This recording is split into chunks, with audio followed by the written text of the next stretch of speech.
ke-8 Hijriah. Seolah-olah nanti yang guru yang junior itu lebih didahulukan dibandingkan guru yang senior atau guru yang banyak beliau mengambil hadis darinya itu diletakkan di belakang dibandingkan guru yang sedikit beliau mengambil riwayat hadisnya. Kalau tidak diurut berdasarkan senioritas dan berdasarkan banyak sedikitnya beliau mengambil dari guru tersebut. Nama terakhir untuk murid disebutkan sebagai perawi terakhir yang menerima dari gurunya. Berarti ini kita akan mudah untuk mengetahui. Ini berarti murid yang paling terakhir menerima riwayat dari para perawi yang kita teliti. Jadi urutannya itu bukan berdasarkan abjad, tapi berdasarkan senioritas, berdasarkan usia atau awal atau akhir mereka menerima dari guru-gurunya itu. Hal penting yang untuk kita ketahui ketika kita membuka kitab rijal itu adalah bentuk nama para periwayat dalam kitab rijal itu yang ada dalam kitab rijal. Ada beberapa bentuk nama perawi yang sering digunakan dalam kitab rijal hadis. Ini penting nanti untuk mengenal nanti nama-nama para perawi yang ada di kitab-kitab rijal itu. Hal ini didasarkan pada tradisi masyarakat Arab dalam pemberian nama dan dalam pergaulan sehari-hari, dan itu berpengaruh dalam penulisan atau periwayatan hadis. Di antara bentuk nama tersebut adalah yang pertama nama asli periwayat seperti Sufyan bin Uyainah. Berarti ini adalah nama asli. Yang kemudian kedua itu ada nama kunyah atau nama julukan. Dengan ciri biasanya kunyah ini adalah disebutkan di awal nama itu Abu, Umi, Am, dan lain-lain. Seperti Abu Al-Hamra, nama sebenarnya adalah Hilal ibnu Haris Maula Rasulullah. Ini kunyah. Bila disebutkan nama di depan beliau itu adalah Abu Al-Hamra, maka inilah kunyah, bukan nama asli. Nama asli beliau itu adalah Hilal. Biasanya kalau Abu ini, Hamra itu adalah anak beliau. Kemudian karena beliau memiliki anak yang bernama Hamra, maka beliau dijuluki dengan Abu Al-Hamra. Kalau di Indonesia itu mungkin bisa disebut bapaknya Ahmad. Padahal nama beliau bukan Ahmad, tapi beliau memiliki anak bernama Ahmad. Kemudian orang-orang biasa menyebut beliau dengan ayahnya Ahmad. Di Arab itu Abu Ahmad. Ini adalah kunyah. Yang bentuk yang ketiga itu adalah laqab atau gelar. Ini tidak ada kaitannya dengan Abu, tidak ada Umi, tidak ada penyebutan-penyebutan, tapi diberikan gelar. Itu contohnya adalah Al-Mandal. Mandal nama beliau sebenarnya adalah Amr bin Ali dari kalangan tabi'in. Gelar ini, laqab ini biasanya diberikan oleh masyarakat atau oleh sekelompok orang sehingga beliau dikenal dengan nama itu, yang tidak ada kaitan dengan anak beliau, tidak ada kaitannya dengan hal-hal yang lain. Ini adalah laqab. Kemudian yang keempat, penisbahan nama perawi kepada selain bapaknya. Jadi ada yang dinisbahkan kepada ibunya, misalnya Bilal ibnu Hamamah. Hamamah itu bukan nama bapaknya, tapi nama ibunya. Nama bapaknya adalah Rabah. Sehingga kalau nanti ada Bilal ibnu Hamamah, kemudian ada juga yang menyebutkan di jalur riwayat itu Bilal ibnu Rabah, orang akan mengira ini dua nama yang berbeda. Misalnya kalau kita membuat iktibar sanad, membandingkan antara satu jalur sanad dengan satu jalur dengan jalur sanad yang lain. Di situ ditulis Bilal ibnu Hamamah, kemudian di jalur lain Bilal ibnu Rabah, orang mengira ini adalah dua nama yang berbeda, padahal satu nama. Ini ada orang Arab yang penisbahannya itu kepada ibunya. Kemudian nisbah kepada neneknya, misalnya Ya'la bin Munayyah. Munayyah itu adalah nama nenek dari bapaknya. Bapaknya sendiri bernama Umayyah. Ini nisbahnya kepada neneknya. Ada juga yang dinisbahnya kepada kakeknya, sandarkan namanya kepada kakeknya, Ahmad ibnu Hambal. Ahmad ibnu Hambal, bapak beliau itu adalah Muhammad. Sehingga nama beliau itu adalah Ahmad ibnu Muhammad ibnu Hambal. Dan ada juga nisbah kepada orang lain karena kasus-kasus tertentu, karena hal-hal tertentu. Misalnya Miqdad ibnu Aswad, namanya adalah Miqdad ibnu Amr al-Kindi. Nah, kemudian yang kelima, nama yang juga biasa kita temukan dalam kitab rijal itu adalah Nama yang mubham tidak disebutkan namanya di situ. Baik nama aslinya, nama kunyahnya, nama lakopnya tidak ada. Tapi hanya disebutkan di periwayat itu, di jalur riwayat itu, di silsilatus sanad itu hanya rajulun, imra'atun, ibnun, bintun, ammah atau zaujah. Nah, ini mubham. Mubham itu tidak disebutkan namanya.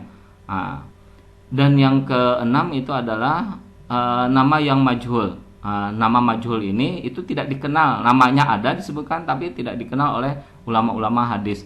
Nah, yang mubham dan majhul ini bisa nanti penjelasannya dibaca di kitab-kitab ulumul hadis. Ini sangat berpengaruh terhadap kualitas jalur sanad tersebut. Untuk perawi yang mubham dan majhul itu hadisnya biasanya itu dinilai dhaif. Kenapa? Karena tidak dikenalnya nama perawi itu. Nah, makanya ini penting untuk kita mengenal kitab-kitab rijal itu tidak semua dia menyebutkan nama aslinya.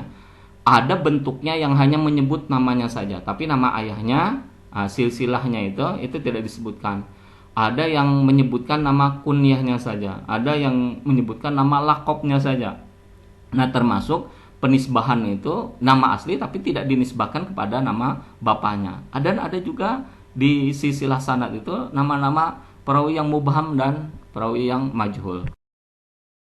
Selanjutnya adalah kode kitab hadis. Kode-kode ini penting untuk diketahui. Nanti di kitab Tahdzibut Tahdzib itu pada setiap nama perawi yang ditulis oleh Ibnu Hajar di pojok kanan itu biasanya dituliskan kode-kodenya. Dan kode-kode itu menunjukkan bahwa perawi tersebut ada di kitab-kitab tersebut. Nah, ini kode-kodenya. Kalau misalnya Ain itu biasanya singkatan dari Al-Jamaah. Al-Jamaah ini adalah untuk kutubus sittah katanya. Kutubus sittah itu Bukhari, Muslim, Abu Daud, At-Tirmidzi, An-Nasai dan Ibnu Majah. Jadi kalau misalnya ada nama perawi kemudian di pojok kanannya itu tertulis kode Ain, berarti perawi tersebut nama beliau itu ada di kitab baik Bukhari, Muslim, Abu Daud, At-Tirmidzi, An-Nasai atau Ibnu Majah. Sehingga itu mempermudah kita, misalnya kita meneliti jalur dari Ibnu Majah. Nah, ada tidak kode ainnya di situ? Kalau ada, berarti memang betul itu. Nama itu adalah nama untuk perawi yang di Ibnu Majah atau An-Nasai misalnya. Kemudian yang kedua ada huruf 4. Itu kutubul arba'ah atau Sunan al-arba'ah biasanya. Yang khusus Sunan al-arba'ah biasanya Sunan Abu Dawud, At-Tirmidzi, An-Nasai, Ibnu Majah. Itu mungkin hampir sama dengan yang Ain itu tadi, kecuali yang Bukhari dan Muslim, tambahannya adalah Bukhari dan Muslim. Nah, kitab Kha itu berarti perawi tersebut khusus. Jadi khusus hanya ada di kitab Sahih Bukhari saja. Kalau Mim, perawi tersebut khusus hanya di Muslim saja. Barangkali tidak ada nama perawi tersebut di Abu Dawud, tidak ada di Ibnu Majah. Makanya dituliskan Mim, yang khusus ada di kitab Muslim saja.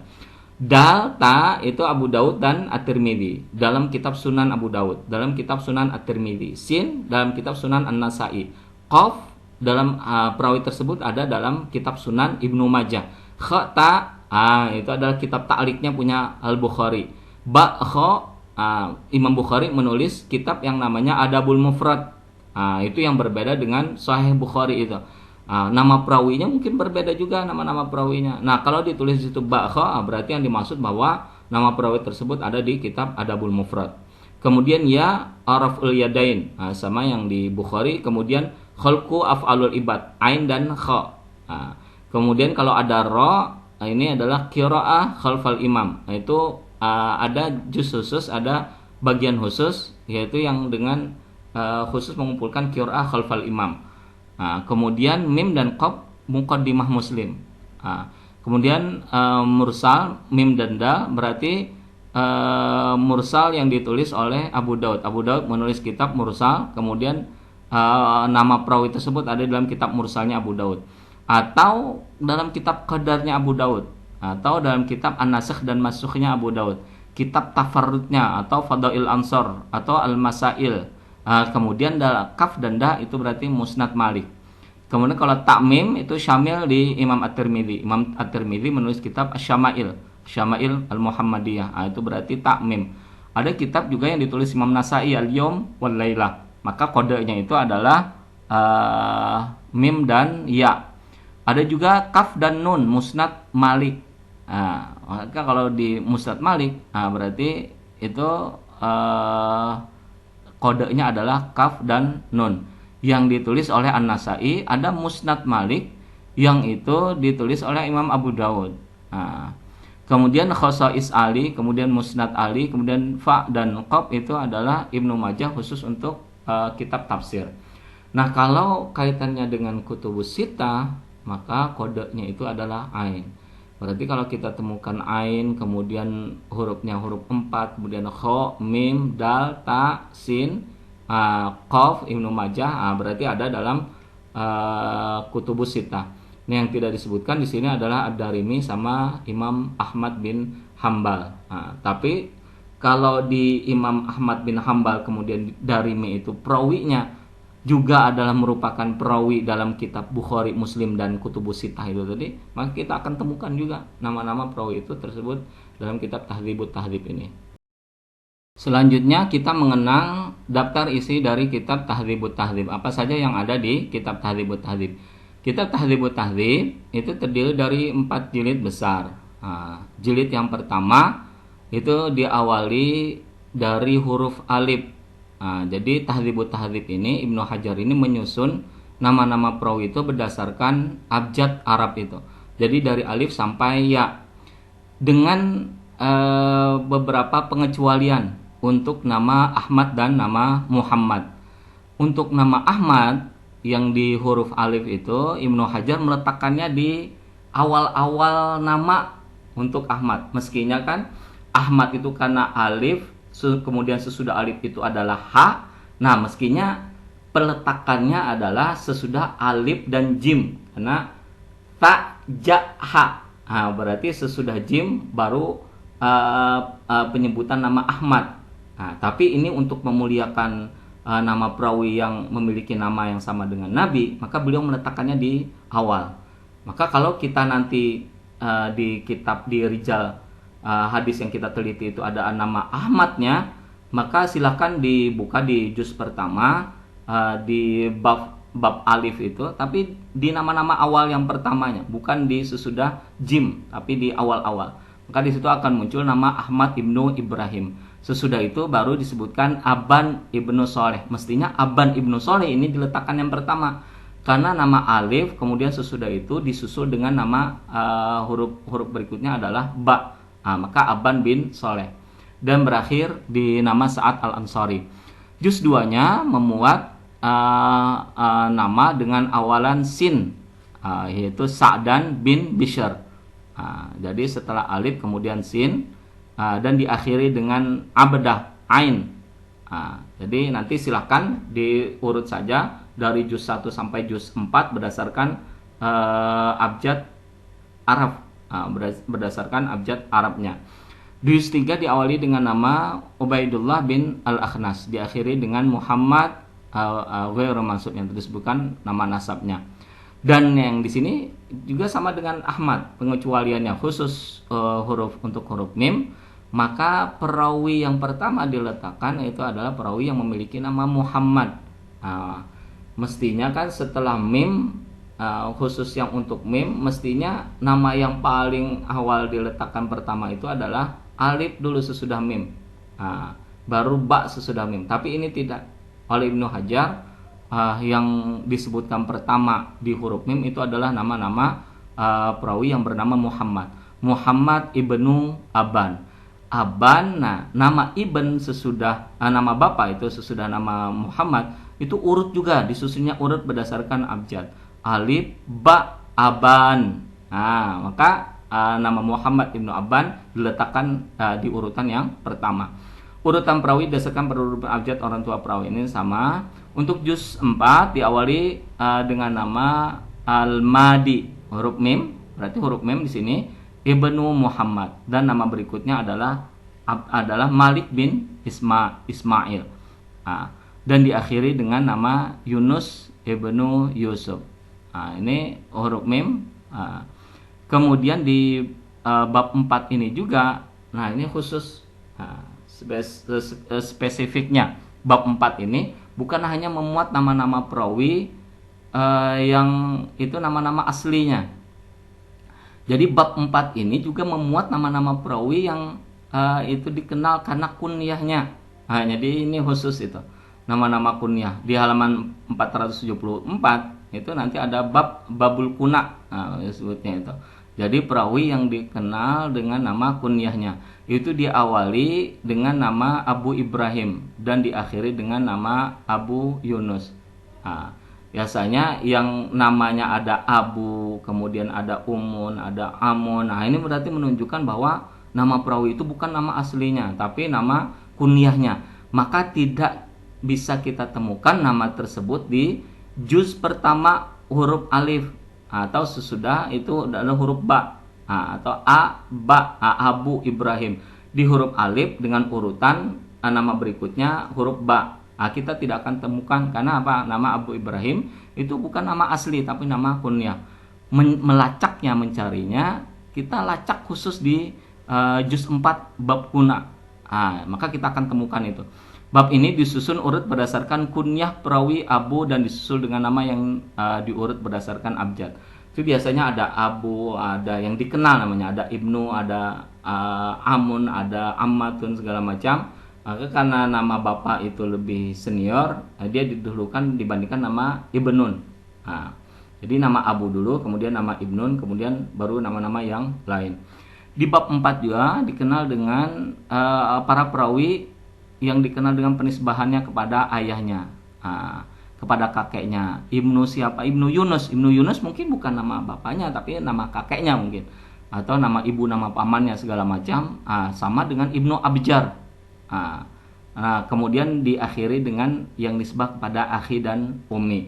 Ini yang di bab 4. Jadi kalau kita tidak temukan nama tersebut di bab kunyah, maka cari di lembar-lembar berikutnya, yang itu barangkali nama perawi tersebut bukan dikenal dia penisbahannya kepada nama bapaknya, tapi dinisbahkan kepada nama kakeknya atau nama pamannya. Selanjutnya ada nama perawi yang terkenal penisbahannya kepada nama qabilah, atau nama negeri atau profesi dan lain sebagainya. Ini diawali dari nama Al-Abar atau Abar dan diakhiri dengan Al-Yamami. Itu ada nama-nama perawi yang dikenal dengan nama-nama qabilahnya. Nanti ini harus teliti, kita harus jeli. Kemudian ada nama perawi yang terkenal dengan lakopnya. Nah, ini tadi kalau kunyah, ini masuk kepada lakop dan diawali dengan nama Abilaham Al-Ghifari dan diakhiri dengan Yusuf. Yang kunyah itu berbeda dengan lakop. Lakop itu berbeda dengan kunyah. Kalau lakop itu gelar yang tidak ada kaitannya dengan Abu, dengan Ibnu, dengan Amun, dengan Ammah, dengan itu yang masih ada kaitannya dengan nasab. Kalau lakop ini adalah nama sebutan untuk orang itu, dan dia lebih dikenal dengan nama itu, tapi tidak dikaitkan dengan bapaknya, tidak dikaitkan dengan ibunya, tidak dikaitkan nama paman kakeknya segala macam. Abu Ammar, dia tidak dikaitkan dengan itu. Kemudian ada juga nama kunyah yang itu menjadi nama lakopnya. Ini bab khusus juga. Jadi barangkali kalau tidak ditemukan di kunyah, nama kunyah itu, maka cari di kunyah dan itu mungkin menjadi nama lakopnya. Diawali dengan nama Abu Al-Ahwas. Abu Al-Ahwas ini sebenarnya adalah nama kunyahnya. Mungkin anaknya itu bernama Al-Ahwas, tapi sekaligus dia juga menjadi nama lakopnya. Ini maka nama tersebut tidak akan kita tidak temukan di kunyah, tapi di khusus kunyah dengan yang itu dikenal untuk nama lakopnya. Jadi penempatannya berbeda, lembarnya itu berbeda, dipisahkan oleh Ibnu Hajar itu. Nasab yang menjadi lakop, ada pula nasab kemudian dia menjadi lakop, nama Al-Babuluti. Itu nasab Al-Babuluti, tapi kemudian Al-Babuluti ini menjadi lakop, menjadi gelar untuk nama perawi itu. Nama perawi mubham. Ini sebagaimana disebutkan sebelumnya bahwa perawi-perawi hadis itu ada juga yang namanya mubham. Namanya itu tidak disebutkan, hanya disebutkan misalnya rojulun hanya disebutkan, nah itu cukup banyak di sini. Nah, nama perawi ini cukup banyak, diawali dengan Ibrahim bin Abi Asid. Nah, jadi nama-nama yang tidak dikenal itu. Jadi kalau misalnya kita menemukan di nama-nama perawi itu seolah-olah nama aslinya, tapi tidak kita temukan di nama asli di juz 1 dan sampai juz 3, barangkali kita bisa melacaknya di nama-nama yang mubham itu. Biasanya rojulun, ibnun, ini untuk siapa yang dimaksud. Jadi nama mubham ini bisa juga kita ketahui dari ketika kita melakukan i'tibar, kita menggabungkan beberapa jalur sanad. Biasanya di satu jalur sanad yang lain menyebutkan nama mubhamnya, tapi di jalur sanad yang lain menyebutkan nama aslinya, atau namanya masih samar, dan nama yang samar itu ada di bab khusus yang mubham.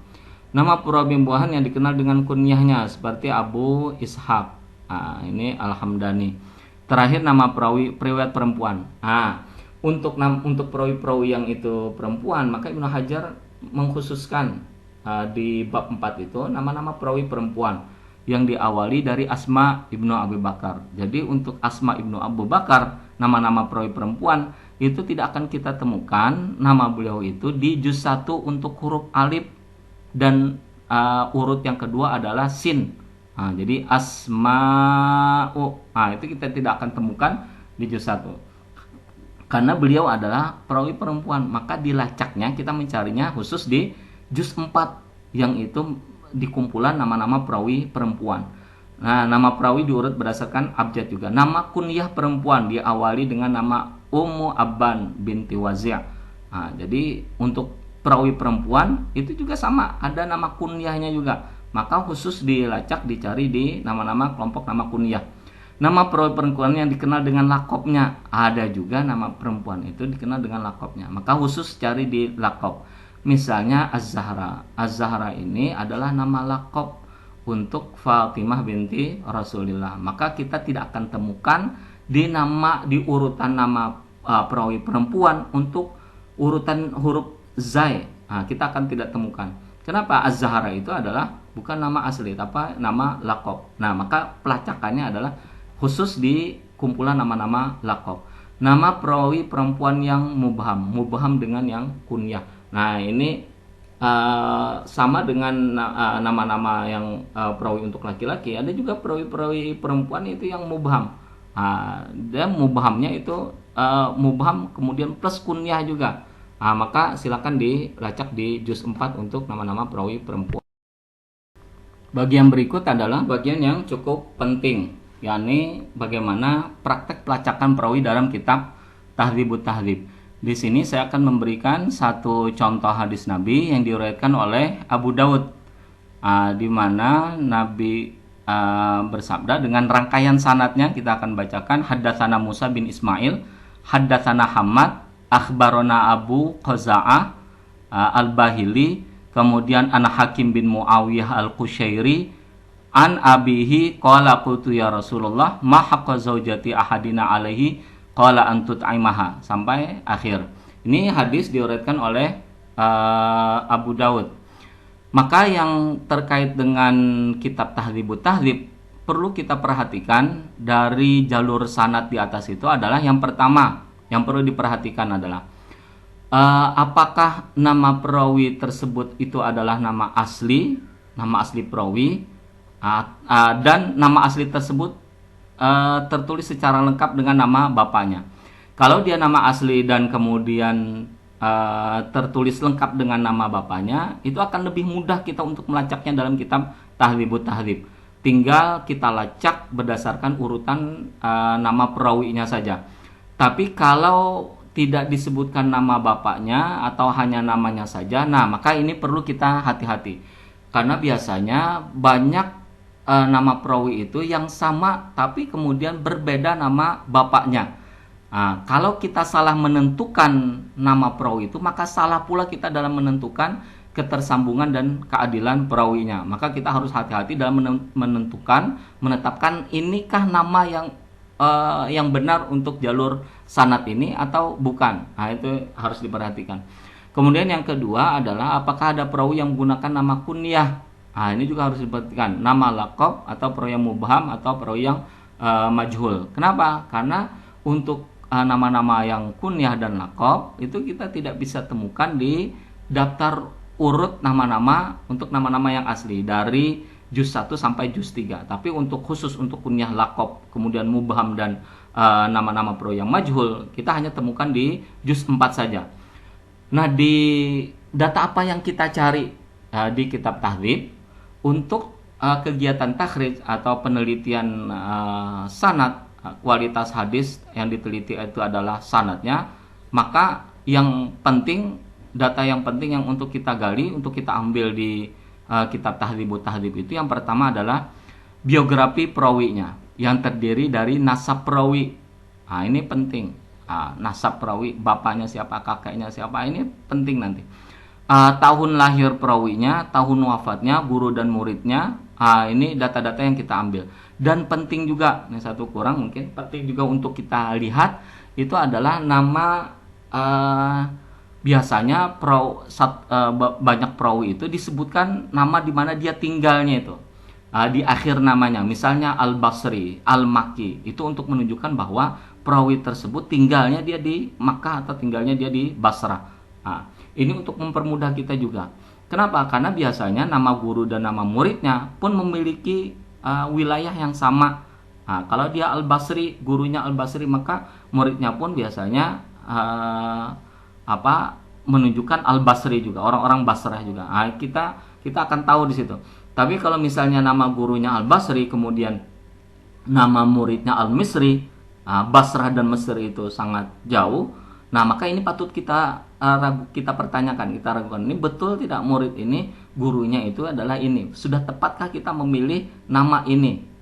Jangan-jangan itu adalah nama yang lain untuk jalur sanad yang lain, bukan jalur sanad yang kita teliti. Data ini diperlukan untuk mengetahui nama guru, nama murid, tahun lahir, wafat, kemudian tempat tinggal para perawi. Itu diperlukan untuk mengetahui ketersambungan sanad dan adanya hubungan guru dan murid. Kemudian yang kedua adalah kritikan para kritikus yang menilai jarah dan wa ta'dil itu. Nah, ini yang harus diperhatikan adalah nama perawi yang diambil biodatanya dipastikan sudah benar untuk jalur sanad yang diteliti. Banyak nama yang sama namun sebenarnya orangnya berbeda. Nah, ini kita perlukan pengetahuan tentang tabaqah perawi untuk menghindari kekeliruan dalam penentuan itu tadi. Siapa saja nama perawi yang ada di hadis Abu Daud itu? Maka yang pertama adalah dari tingkat sahabat itu abihi.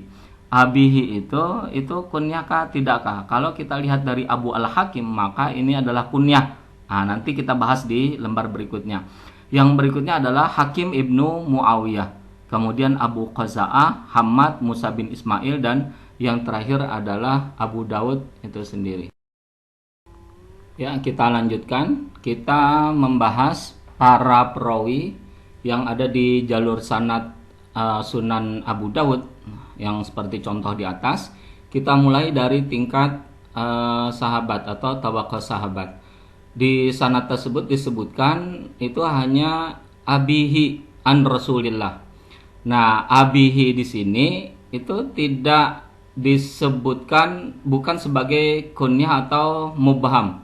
Kalau seandainya disebutkan namanya itu adalah Abu Hakim, maka itu adalah nama kunyah. Tapi di sini hanya menyebutkan nama abihi. Bagaimana kita mengetahui yang dimaksud dengan abihi ini siapa namanya? Maka kita harus melacak nama perawi yang sesudahnya atau sebelumnya itu. Kalau di jalur sanad itu adalah sebelumnya, atau nama anaknya itu siapa. Nah, di jalur sanad tersebut itu dijelaskan bahwa nama anak beliau itu adalah Hakim ibnu Muawiyah ibnu Haidah. Itu disebutkan di kitab Tahdzib itu secara lengkap. Di jalur sanad pun disebutkan secara lengkap dengan nama bapaknya, Hakim ibnu Muawiyah. Dari nama anak tersebut kita tahu bahwa perawi yang dimaksud itu adalah Muawiyah ibnu Haidah. Maka mim itu kita akan temukan di, kalau tidak salah, di juz 3 dari kitab Tahdzibut Tahdzib. Nanti mim, kemudian ain. Nah, kemudian di situ ada kumpulan nama-nama Muawiyah. kita cari lacak nama Muawiyah yang itu adalah Ibnu Haidah. Ada nama bapaknya Haidah. Nah, setelah kita temukan, maka di samping kanan ini saya kutip itu kitab Tahdzibut Tahdzibnya.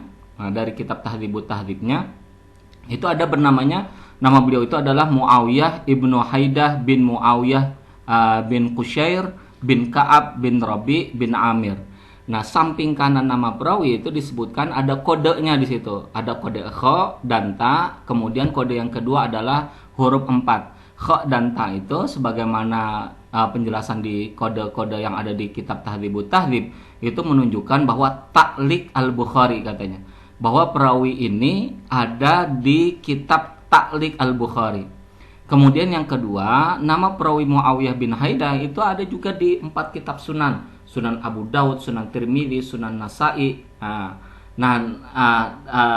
Karena ada di situ Abu Daud, nah maka kita yakin bahwa Muawiyah ibnu Haidah ini adalah yang dimaksud di jalur Abu Daud di situ. Karena nama tersebut ada di 4 kitab sunan itu. Nah, di sini pun tertulis di biografi, silakan dilihat di samping kanannya itu, rawaan, beliau itu menerima dari siapa? Atau ruyaan, diterima dari siapa? Atau biasanya rawaan. Rawaanin Nabi, beliau itu menerima hadis itu dari Nabi. Nah, rawaan ini berarti ini adalah gurunya. Berarti siapa saja gurunya? Kalau wa'anhu, kemudian yang meriwayatkan dari beliau itu adalah di sini ditulis Ibnu Hakim. Berarti anak beliau itu Hakim bin Muawiyah ibnu Haidah. Berarti ada di sini tertulis bahwa anak beliau itu ada disebutkan di kelompok nama-nama murid beliau. Di garis bawah, di baris bawahnya lagi ini adalah komentar-komentar para kritikus. Ibnu Sa'ad, kritikus para perawi, Ibnu Sa'ad menyatakan bahwa Muawiyah bin Haidah itu adalah wafdun ala Nabi wa sahbihi. Jadi beliau merupakan utusan Nabi dan sahabat beliau itu. Sedangkan Ibnu Kalbi akhbarani abi annahu adrakahu bi Khurasan wa mata biha. Pernyataan Ibnu Kalabi yang dapat berita dari ayahnya bahwa Muawiyah ibnu Haidah ini bertemu dengan ayah dari Ibnu Kalbi waktu di Khurasan, dan beliau wafatnya pun di Khurasan. Khurasan itu berarti daerah Irak. Nah, kemudian qultu lahu fil Bukhari. Jadi di kitab Bukhari itu qaulun fit taharah. Beliau ini ada riwayat yang kaitannya dengan taharah. Jadi kalau di kitab-kitab ulumul hadis, maka untuk tabaqah sahabat itu tidak perlu kita teliti keadilan dan kedhabitannya. Karena di kalangan Sunni ada satu pendapat bahwa kullu sahabah udul. Jadi semua sahabat itu dinilai adil.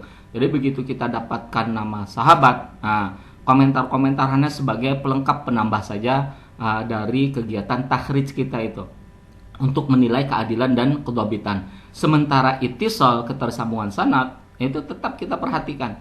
Di sini perlu kita lacak itu Muawiyah ibnu Haidah ini siapa, kemudian guru beliau itu siapa, kemudian murid beliau itu siapa, kemudian tahun wafat dan tahun lahirnya, dan kita bandingkan dengan tahun wafat dan tahun lahir muridnya.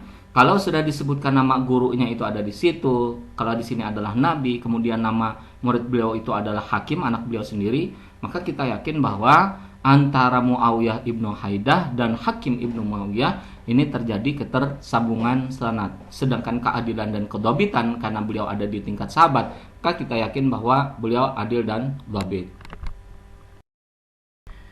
Perawi kedua yang kita bahas bernama Hakim ibnu Muawiyah. Berarti kalau di urutan mu'jam itu berarti di urutan H. Itu mungkin bisa di juz 1 atau di juz kedua dari kitab Tahdzibut Tahdzib ini. Di dalam kitab Tahdzibut Tahdzib ada 3 perawi yang bernama Hakim ibnu Muawiyah. Sekali lagi perlu kita tegaskan bahwa nama perawi, baik itu nama aslinya maupun nama silsilah, itu banyak yang memiliki kesamaan. Seperti Hakim ibnu Muawiyah. Nah, dari 3 orang itu, maka kita harus menentukan dengan tepat siapa yang dimaksud Hakim Ibnu Muawiyah dalam jalur sanad Abu Daud ini yang kita teliti ini. Nah, baik, kita jelaskan di sini. 2 orang diperselisihkan status kesahabatannya. Nah, yang pertama itu adalah Hakim Ibnu Muawiyah Ibnu Haidah. Nah, ini diperselisihkan apakah beliau ini sahabat. Artinya kalau sahabat mungkin sahabat kecil, pernah bertemu Nabi, atau mungkin sangat kecilnya sehingga tidak bertemu dengan Nabi. Nah, sehingga masuk ke tabi'in senior. Maka statusnya diperselisihkan, yakni Hakim Ibnu Muawiyah Ibnu Haidah dan Hakim Ibnu Muawiyah An-Numairi. Nah, berarti sama-sama satu tabaqah ini antara Hakim Ibnu Muawiyah dengan Hakim Ibnu Muawiyah Ibnu Haidah dengan Hakim Ibnu Muawiyah An-Numairi. Sementara 1 orang tidak disebutkan status tabaqahnya. Nah, jadi kita tidak tahu apakah tingkat sahabat atau tabi'in atau yang lain, karena di kitab Tahdzib tidak disebutkan. Namun untuk Hakim Ibnu Muawiyah An-Numairi, kode perawinya ini yang di sebelumnya ini mungkin di atas, di lembar atasnya itu kode perawi yang di samping nama perawi itu, samping kanan itu kodenya adalah ta dan qaf. Berarti At-Tirmidzi dan Ibnu Majah. Sementara hadis yang kita teliti ini adalah hadis yang jalur sanadnya ada di kitab Sunan Abu Daud. Sehingga bisa dipastikan bahwa yang Hakim Ibnu Muawiyah itu adalah bukan Hakim Ibnu Muawiyah An-Numairi. Maka di data guru dan murid pun tidak disebutkan bahwa ia menerima dari ayahnya dan punya murid yang bernama Abu Qaza'ah. Nah, karena yang tanda-tanda itu tadi, ciri-ciri itu tadi tidak ditemukan, maka kita teliti, kita lihat yang Hakim Ibnu Muawiyah satu lagi, Hakim Ibnu Muawiyah Ibnu Haidah. Nah, di situ kita melihat bahwa Hakim Ibnu Muawiyah Ibnu Haidah itu memiliki kode kha dan khota dan 4. Berarti sama seperti kode yang ada di bapaknya tadi, Muawiyah Ibnu Haidah. Kha dan ta dan 4 juga. At-Ta'liq di Bukhari, kemudian yang Sunan yang 4. Sunan Abu Daud, Tirmidzi, Nasai, Ibnu Majah itu ada di 4 itu. Nah, sehingga kita bisa yakin bahwa ini barangkali yang dimaksud dulu untuk tahap pertama. Kita yakin bahwa ini yang dimaksud. Kita lihat berikutnya adalah beliau menerima dari siapa saja. Maka disebutkan bahwa beliau menerima an abihi. Jadi hadis itu beliau terima riwayat-riwayat, beliau hanya menerima dari ayahnya saja. Berarti kita yakin bahwa semakin yakin kita bahwa inilah yang Hakim Ibnu Muawiyah Ibnu Haidah ini adalah yang perawi yang untuk Abu Daud ini. Nah, kemudian murid beliau siapa saja? Nah, salah satu murid beliau yang kita kasih tanda merah di bawah namanya itu adalah Abu Qaza'ah. Nah, di sini pun disebutkan Abu Qaza'ah itu, nama Abu Qaza'ah Suwaid bin Hujr. Nah, Abu Qaza'ah Suwaid bin Hujr ini Abu Qaza'ah itu adalah kunyah, Suwaid bin Hujr ini adalah nama asli beliau. Nah, sehingga ini akan mempermudah kita juga. Di jalur sanad itu yang disebutkan adalah Abu Qaza'ah saja, tapi nama aslinya tidak. Tapi oleh Ibnu Hajar itu disebutkan nama aslinya adalah Suwaid Ibnu Hajar. Nah, kemudian yang berikutnya bagaimana penilaian para kritikus. Nah, di sini kita tampilkan karena di foto itu, di potongan kitab itu hanya ada 2 komentar saja. Yang pertama dari Al-Ijli. Al-Ijli menilai beliau itu adalah thiqah. An-Nasai laisa bihi ba'sun. Nah, jadi peringkat tengah-tengah untuk takdilnya itu. Sementara Al-Ijli itu menilai dengan peringkat tertinggi thiqah. Nah, apa dapat disimpulkan? Yang pertama bahwa antara Hakim Ibnu Muawiyah dengan Muawiyah Ibnu Haidah itu terjadi ketersambungan sanad, hubungan guru dan murid. Kemudian dari segi keadilan dan kedobitan, beliau juga adil dan dobit. Kenapa? Karena Al-Ijli menyatakan beliau adalah thiqah. Thiqah itu adalah gabungan dari 2 istilah itu, adil dan dobit. Sementara An-Nasai masih menilai beliau ta'dil, laisa bihi ba'sun. Sehingga terpenuhilah 3 syarat sahih itu, ittisal, adil dan dobit untuk Hakim Ibnu Muawiyah dan ke guru beliau Muawiyah ibnu Haidah. Perawi ketiga bernama Abu Qaza'ah. Nama asli beliau adalah Suwaid ibnu Hujair. Abu Qaza'ah bukan nama asli beliau, bukan nama sebenarnya, tapi nama kunyah beliau, dan beliau dikenal dengan nama kunyah tersebut. Nama asli beliau adalah Suwaid ibnu Hujair al-Basri. Nah, karena nama kunyah, maka kita melacaknya melalui bab khusus di bab al-kuna, yakni di juz 4. Meskipun Ibnu Hajar sudah menyebutkan bahwa nama asli beliau itu adalah Suwaid ibnu Hujair, tapi untuk praktek ini boleh kita lakukan, kita lacak di bab al-kuna dulu. Nah, lalu nanti kita baru melacak atau merujuk ke nama asli beliau. Kita cari di situ di bab al-kuna, kemudian di khusus urutan abu, kemudian lacak cari yang abjad atau hurufnya itu adalah yang qaf, maka di halaman 575 kita akan temukan nama beliau. Disebutkan nama asli beliau adalah Suwaid ibnu Hujair. Selanjutnya kita lacak ke nama asli beliau, ke kumpulan atau urutan huruf atau abjad yang itu menunjukkan sin, huruf sin. Ditemukan di juz 2 halaman 132. Hanya ada satu nama perawi yang bernama Suwaid ibnu Hujair, sehingga kita tidak begitu kesulitan untuk menentukan nama yang mana yang dimaksud di perawi Abu Dawud ini. Dan di samping kanan dilihat bahwa di situ ada kode untuk perawinya. Di situ ada mim dan ada huruf 4, angka 4 di situ. Dan untuk mim itu berarti Imam Muslim. Suwaid ini juga merupakan perawi yang ada di dalam kitab Imam Muslim, dan ada juga di dalam kitab Sunan yang 4. Abu Dawud termasuk di salah satu dalam kitab Sunan yang 4 itu tadi. Sehingga kita tambah meyakini bahwa inilah perawi inilah yang kita cari itu. Guru beliau menerima hadis tersebut dari Hakim ibnu Muawiyah. Berarti ada nama guru beliau disebutkan di kitab Tahdzibut Tahdzib ini. Dan murid beliau nanti sesudah ini, bahasan yang sesudah ini adalah Hammad ibnu Salamah. Nanti kita lacak lagi nama Hammad ibnu Salamah. Bagaimana komentar para kritikus? Karena di sini hanya ada satu penilaian saja, mungkin di lembar-lembar berikutnya dua penilaian, lembar-lembar berikutnya masih banyak lagi. Di sini Abu Thalib, kemudian yang diriwayatkan berikutnya lagi oleh Imam Ahmad bin Hambal, beliau menyatakan bahwa Suwaid ibnu Hujair ini termasuk orang-orang yang thiqah. Kemudian Ibnu Al-Madini, Abu Dawud An-Nasai juga menilai beliau adalah thiqah. Sehingga bisa kita yakini bahwa beliau itu adalah adil dan dhabit. Kemudian antara Suwaid ibnu Hujair dan Hakim ibnu Muawiyah terjadi ketersambungan sanad, sehingga terpenuhi 3 syarat di kritik sanad itu: ittisal sanad, adil, dan dhabitnya perawi. Perawi keempat bernama Hammad atau Hammad ibnu Salamah. Tidak disebut dalam jalur sanad Abu Dawud, itu tidak disebutkan nama ayah beliau.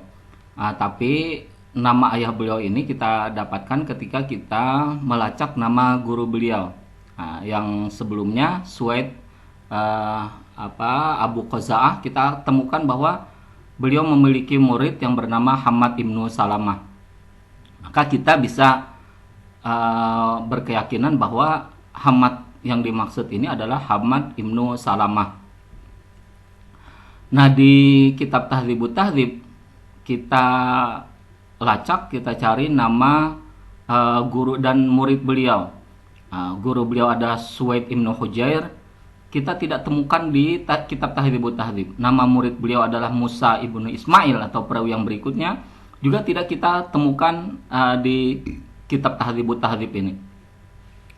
Untuk nama guru dan murid yang tidak terdapat di Tahdzibut Tahdzib, itu bisa kita buka kitab yang lebih besar lagi, itu Tahdzibul Kamal yang punya Al-Mizzi. Kenapa? Karena Al-Mizzi memuat atau mencantumkan nama guru dan murid lebih banyak lagi. Barangkali kita bisa temukan di situ untuk meyakinkan kita bahwa yang dimaksud itu adalah Hammad ibnu Salamah ini di perawi Abu Daud. Kemudian kita lihat juga kode-kode yang ada di samping kanan nama perawi. Di situ disebutkan kodenya adalah kho dan ta, kemudian mim dan angka 4. Kho dan ta berarti ta'liq Bukhari, kemudian mim itu adalah Sahih Muslim, kemudian 4 itu adalah sunan yang 4 itu tadi, termasuk salah satunya Abu Daud. Nah, di sini kita mulai yakin bahwa perawi yang kita lacak, yang kita cari itu adalah Hammad bin Salamah bin Dinar al-Basri. Nah, kemudian ciri-ciri yang berikutnya, tanda-tanda yang berikutnya, kita lihat juga tempat bermukimnya Hammad ini. Nah, maka biasanya di rangkaian para silsilah para perawi itu disebutkan. Sebutkannya itu apa? Itu ada nama Al-Basri itu, orang Basrah. Nah, sementara nama-nama perawi-perawi yang sebelumnya ada yang Basri juga, ada yang Khurasan. Nah, itu kita bisa meyakini bahwa ini adalah orang-orang Irak ini. Nah, dan kemudian di situ juga disebutkan adanya Abu Salamah katanya, Maula Tamim. Berarti Hammad ini di samping punya nama asli beliau itu adalah Hammad bin Salamah, beliau punya juga nama kunyah. Nama kunyah beliau apa? Abu Salamah. Nanti ini jadi penanda kita juga untuk yang perawi-perawi berikutnya. Kalau seandainya di situ hanya disebutkan dengan nama kunyah saja Abu Salamah, ini berarti kita yakin bahwa yang dimaksud itu adalah Hammad bin Salamah. Perawi yang kelima adalah Musa ibnu Ismail. Tapi sayang untuk nama Musa ibnu Ismail di PDF yang saya miliki itu banyak yang tidak jelas, banyak yang kabur. Bacaan tulisannya itu tidak terlihat, tidak nampak dengan jelas. Nah, termasuk perawi yang kita teliti ini, Musa ibnu Ismail ini. Kode perawinya, nama perawinya tidak jelas karena terhapus, kabur dan lain sebagainya. Kodenya pun yang di samping kanan itu tidak jelas juga. Cuman ada satu penanda lagi yang kita bisa yakini bahwa lembar ini atau nama inilah yang kita cari untuk jalur sanad Abu Daud ini. Apa? Itu adalah Maulahum Abu Salamah. Jadi dia memiliki tuannya itu adalah Abu Salamah. Abu Salamah ini tadi sebagaimana yang sebelumnya kita jelaskan itu adalah nama untuk atau kunyah untuk nama Hammad ibnu Salamah. Hammad ibnu Salamah ini adalah gurunya dari Musa ibnu Ismail. Sehingga kita bisa meyakini bahwa lembar inilah atau nama inilah ini yang kita cari itu untuk jalur Abu Daud ini. Nah, di daftar nama para gurunya kita menemukan juga di situ nama guru, salah satu nama guru beliau itu adalah Hammad ibnu Salamah, dan nama murid beliau adalah Abu Daud. Perawi mukharrid, perawi terakhir, kemudian mukharrid, kemudian jalur sanad yang kita teliti ini. Nah, sehingga kita yakini bahwa beliau inilah yang kita cari, nama beliau inilah kita. Nah, di lembar-lembar berikutnya ini tidak bisa kita muat di slide ini. Itu kita akan dapat temukan penilaian para kritikus. Kritikus menilai beliau ini sebagai perawi yang adil. Kemudian Ibnu Ma'in misalnya menilai beliau itu thiqah dan ma'mun. Simpulannya apa? Sehingga kita bisa simpulkan bahwa dari Musa ibnu Ismail kemudian ke Hammad ibnu Salamah ini terjadi persambungan sanad, dan beliau adalah perawi yang thiqah juga. Sehingga terpenuhi 3 kriteria itu juga: ittisal, adil, dan dobit. Perawi ke-6 atau perawi yang terakhir bernama Abu Dawud. Nama ini bukan nama asli beliau. Itu adalah nama kunyah. Ada cirinya, yang pertama ada Abu, kemudian ada nama Daud. Berarti Abu Daud itu adalah nama-nama kunyah. Kita mengenalnya dari Sunan Abu Daud. Berarti nama beliau ini lebih dikenal dengan kunyah beliau dibanding dengan nama asli beliau.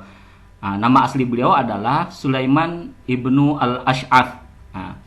Kalau kita mau melacak di kitab Tahdzib dengan nama Abu Daud, maka kita harus melacaknya di juz 4 yang khusus membahas nama-nama kunyah atau babul kuna. Maka kita temukan di halaman 519 itu ada nama Abu Daud di situ. Ada 6 orang yang memiliki kunyah Abu Daud. Ini kita harus teliti juga. Karena baik nama kunyah maupun nama asli itu beberapa perawi memiliki nama yang sama. Ada yang namanya yang pertama Abu Daud Al-Hafari, ada Abu Daud As-Sijistani. Yang di sini disebutkan Shahibus Sunan. Berarti Abu Daud As-Sijistani. Ini Sijistan, ini berarti menunjukkan nisbahnya kepada halaman beliau, tempat beliau, kampung beliau, Sijistan. Di sini disebutkan juga tanda-tanda yang lainnya apa? Shahibus Sunan. Berarti beliau ini pemilik kitab Sunan, Sunan Abu Daud. Nah, kita dari sini saja kita sudah bisa meyakini bahwa Abu Daud As-Sijistani ini ya yang dimaksud di nama perawi kita ini. Kemudian ada juga Abu Daud At-Tayalisi. Ini terkenal juga karena beliau memiliki kitab hadis juga, Tayalisi. Kemudian ada juga Abu Daud dan Abu Daud, ada Abu Daud saja dan ada Abu Daud Al-Harani. Karena di salah satu nama tertulis identitas tambahan yaitu Shahibus Sunan, maka bisa dipastikan yang perawi yang kita cari ini adalah yang dimaksud di sini adalah Abu Daud As-Sijistani. Di juz 4 tersebut di bab kuna itu disebutkan nama asli beliau siapa? Nama asli beliau adalah Sulaiman bin al-Ash'ath.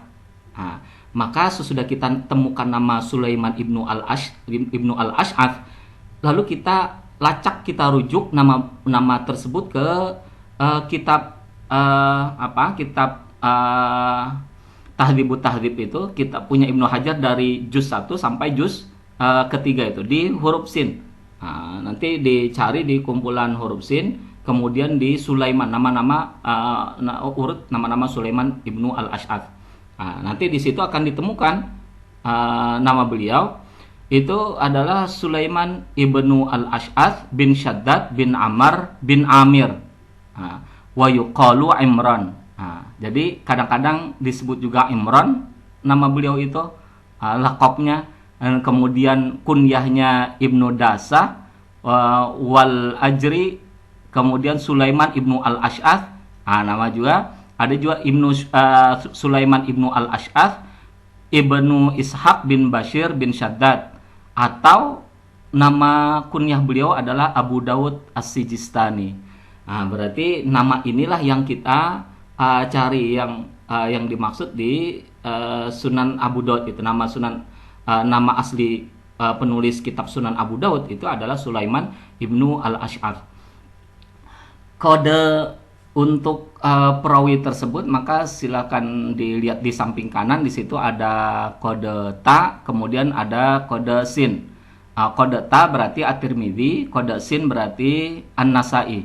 Berarti nama Sulaiman ibnu al-Ash'ath atau Abu Daud itu juga ada dalam kitab At-Tirmidzi dan Sunan An-Nasa'i.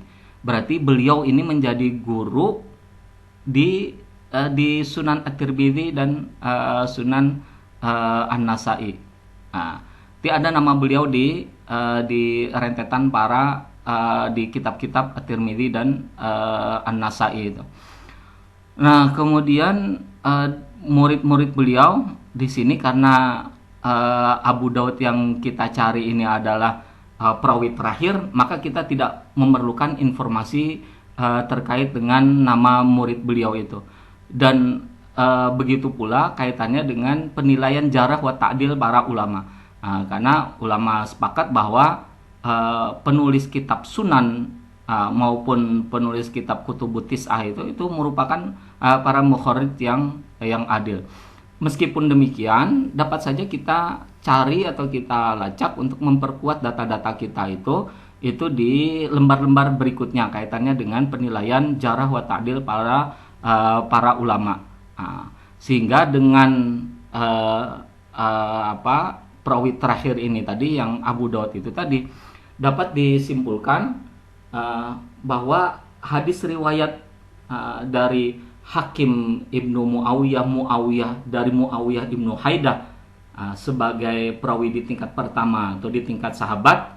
Nah, kemudian sampai kepada Abu Daud berdasarkan penglihatan kita, analisis kita dalam kitab Tahdzibut Tahdzib dan informasi yang kita dapat dari Tahdzibut Tahdzib, ini menunjukkan bahwa jalur riwayat ini yang pertama bisa disimpulkan bahwa keseluruhan perawi rangkaian periwayatan dari tingkat sahabat sampai tingkat mukharid itu dapat kita simpulkan bahwa jalur ini adalah bersambung.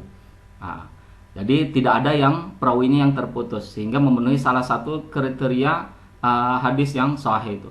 Yang kedua itu adalah para perawinya itu dinilai oleh para kritikus sebagai perawi yang adil dan dhabit.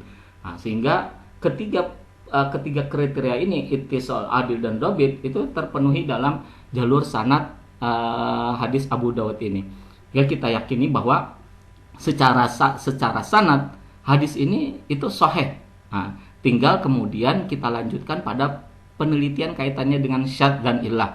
Kalau kita mau meneliti kualitas sanadnya, syadz dan illah nanti itu bab khusus lagi. Barangkali di kesempatan yang lain kita akan membahas atau mengulas kaitannya dengan syadz dan illah pada sisi sanad. Sehingga kalau diketahui bahwa hadis tersebut terhindar dari syadz dan terhindar dari illah, maka kita bisa yakini bahwa sanad hadis itu adalah sanadnya sahih. Tapi sampai pada batas ini, riwayat jalur Abu Daud yang kaitannya dengan hadis yang berbunyi mahaqqu zaujatina ahadina, apa hak istri terhadap salah seorang kita itu terhadap kita itu apa kata ini, jalur secara sanad bisa kita yakini simpulkan bahwa sanadnya adalah sahih. Dengan berakhirnya penelitian terhadap perawi yang terakhir itu Abu Daud, maka berakhir pula penelitian atau kritik kaitannya dengan jalur sanad yang Abu Daud ini. Demikian ulasan kita tentang kitab Tahdzibut Tahdzib karya Ibnu Hajar Al-Asqalani. Mudah-mudahan terdapat gambaran bagaimana Ibnu Hajar kemudian kitab tersebut seperti apa, kemudian bagaimana melacak perawi yang ada di kitab Tahdzibut Tahdzib tersebut, kemudian bagaimana kita mengetahui kode-kode masing-masing perawi, kemudian bagaimana kita menentukan ini bersambungkah sanadnya, tidakkah, kemudian apakah perawinya itu adil dan dhabit yang ada dalam kitab Tahdzibut Tahdzib. Di lain kesempatan kita akan bahas ulas juga kitab-kitab rijal yang lainnya, terutama kitab-kitab yang agak besar. Misalnya Tahdzibul Kamal nanti kita buka, atau yang kitab khusus kaitannya dengan sahabat, ada Usudul Ghabah, ada juga kitab-kitab yang lainnya, atau mungkin sesudah ini kita akan ulas juga ringkasan dari kitab Tahdzibut Tahdzib, yaitu Takribut Tahdzib yang sama-sama juga karya Ibnu Hajar. Dan yang penting juga untuk menambah wawasan kita, kemudian menambah pengetahuan kita tentang rijal, itu perlu juga kita kaji tentang Lisanul Mizan yang punya Ibnu Hajar, karena Lisanul Mizan itu diperuntukkan untuk hal yang berbeda, untuk hal perawi-perawi yang dinilai dhaif oleh Ibnu Hajar. Sehingga kalau kita temukan nanti ada perawi-perawi yang dhaif, kita tidak mencari ke Tahdzibut Tahdzib, tapi kita bisa langsung melacaknya di Lisanul Mizan. Bagaimana pola, bagaimana teknik penyusunannya, bagaimana kode-kode dan lain sebagainya yang itu berbeda dengan Tahdzibut Tahdzib. Mudah-mudahan dapat kita ulas pada pertemuan yang berikutnya. Demikian, mudah-mudahan manfaat, jadi penambah wawasan kita kaitannya dengan Tahdzibut Tahdzib dan bagaimana kita mempraktekkannya, kemudian bagaimana kita mengenalinya. Mudah-mudahan ini akan mempermudah, akan semakin kita mengenal kitab-kitab rijal, terutama kitab-kitab yang ditulis oleh Ibnu Hajar Al-Asqalani. Demikian, mudah-mudahan manfaat. Salihlah mohon maaf. Wabillahi taufiq wal hidayah. Wassalamualaikum warahmatullahi wabarakatuh.